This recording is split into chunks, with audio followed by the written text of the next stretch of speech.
মোটামুটি যে ধারণাটা করা গেছে যে সমস্ত রকম ট্যাক্স একটা ছাতার তলায় আনার চেষ্টা করা হচ্ছে, সেটা হলে হয়তো ভালোই হবে। কিন্তু যেগুলো জানতে পাচ্ছি, যেরকম অনেক জিনিসের দাম যেগুলোর হয়তো কম হওয়া উচিত, সেগুলো কিন্তু জিএসটি লাগার পরে ট্যাক্স প্রচুর হয়ে যাচ্ছে। ফর অ্যান এক্সাম্পল আমি বলতে পারি, যেরকম শ্যাম্পু শ্যাম্পু আমরা প্রত্যেককে ইউজ করি, এবং গরিব লোক হোক বড় লোক হোক সবাই ইউজ করে, এবং জিএসটি যে পরিমাণ শ্যাম্পুর ওপরে যে ট্যাক্সটা চাপাচ্ছে সেটা কিন্তু বেশ ভালোই আর কি।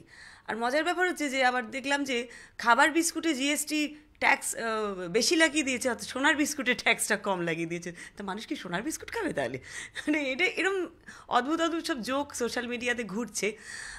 তবে জিএসটি সম্পর্কে আমার যেটা বক্তব্য, যে সব কিছুই যদি জিএসটির আন্ডারে আনা হয়, তাহলে why not petrol and diesel? আমরা বর্তমানে পেট্রোল আর ডিজেলে, if I am not wrong, আমরা এক্সাইজ ডিউটি 23%, ভ্যাট প্রায় 34%, অলমোস্ট 57% আমরা ট্যাক্স দিই এই মুহূর্তে। কিন্তু পেট্রোল ডিজেল যদি জিএসটির আন্ডারে আসে, আমার ধারণা বোধহয় ওটা প্রায় 25% মতন হয়ে যেতে পারে। সেক্ষেত্রে মানুষ তো প্রচণ্ড উপকারিত হবে, এবং পেট্রোল ডিজেলের দাম কমে গেলে সব দিক থেকে মানুষের লাভ। তো জিএসটি যদি সত্যিই মানুষের উপকারের জন্য হয়, তাহলে সব কিছুতে লাগু হোক, এটাই বলবো। তাহলেই বোধহয় আমজনতার সত্যি উপকার হবে।